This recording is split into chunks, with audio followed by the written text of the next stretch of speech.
ostinato here. 1, 2, 3, 4.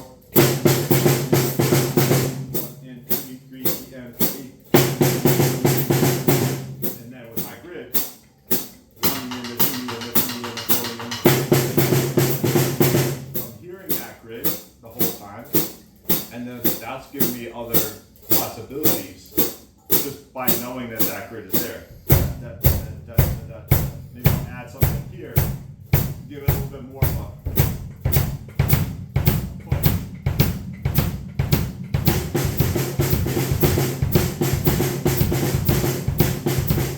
That's 1, a 2, a 3, a 4.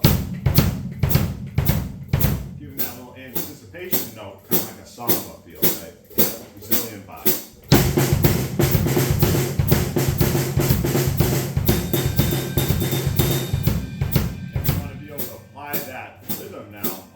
Sounds and also including the grid. So I could play the grid soft the whole time and bring that out of that accent.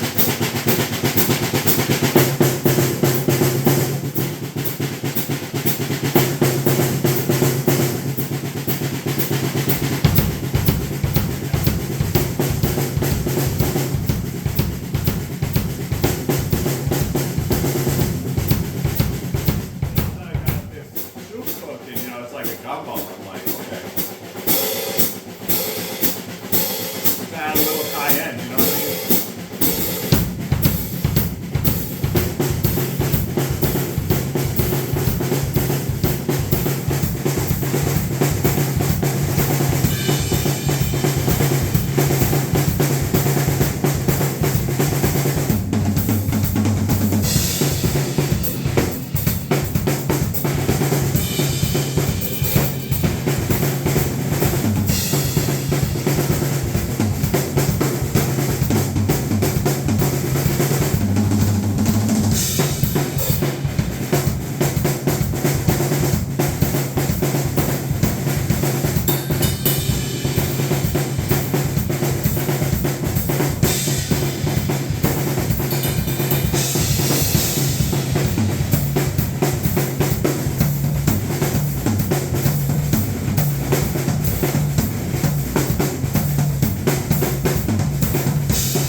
Bringing it out more and more.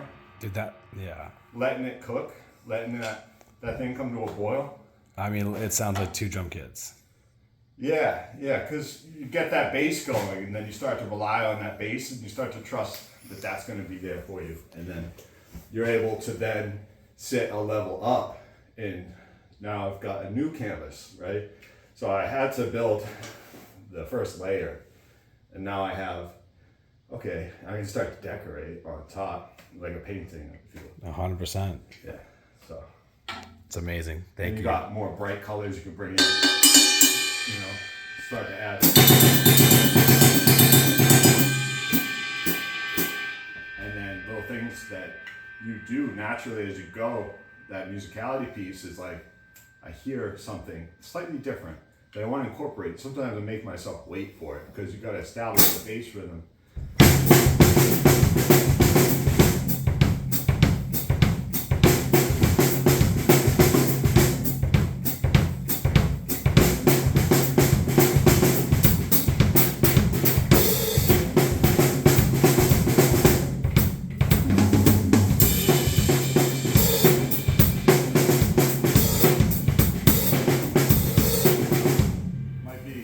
Start going into like instead of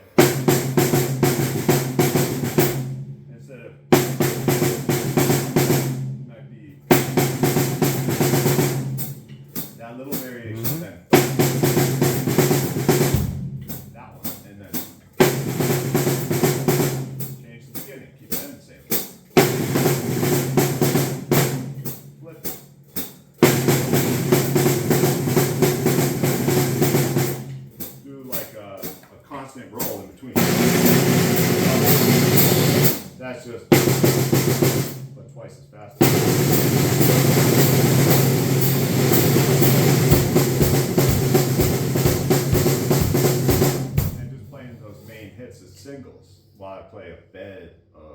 constant static of rolling.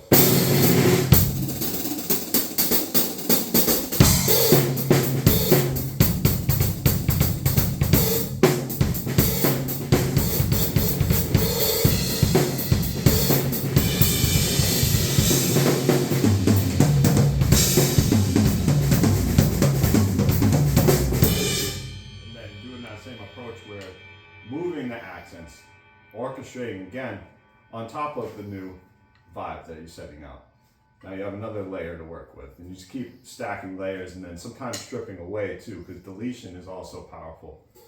So, having now putting out all this noise and all this sound, then to be able to kind of strip it back down and say, oh, back to base, it kind of is a grounding back in the original thing. And it's very common in solos. It's also common in songs. You hear that breakdown in the middle of the song when they bring back the original riff from the beginning. It just hits so hard, and you're like, oh, fuck yeah. Yeah. That's what build it up. It's so powerful. Bring it back.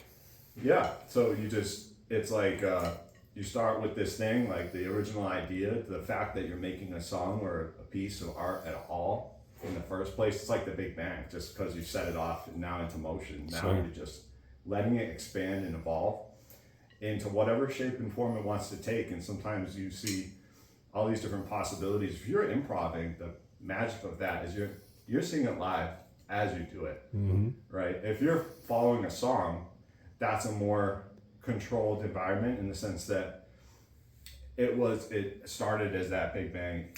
It then became a definite thing. It's like quantum computing, like the whole quantum thing, once observed, now you've set into motion a certain determined reality, right? So like once you go, when you try out a bunch of possibilities and it's expanded a lot, then you go, I think that's the one. I think that's the part right there. And let's go with that. So you're looking at it like now we've defined a certain piece of art and we said, this is it. You put a stamp on it and you say, this is the new song. These are the lyrics. This is the part. It goes in this order. You can break it all down and reverse engineer it after and go, this is the verse, this is that, and the coda, and this is the ending, and you're gonna do this in this part. And people in cover bands have to do that all the time. You figure out what was done and then you replicate it. But the magic for me, a lot of it is in, you do that a lot, and then you start to do your own versions. You get enough examples and you kind of know what works, and then you work within that framework. It takes a lot of the pressure off you, because now in the back of your mind you can hear other songs, other things that worked in the past, and like you don't want to rip it off. We also know kind of instinctually, without having to reinvent how to play the drums, I can go, what always works in this part and would sound super good is something like this. And then that's the chef in you.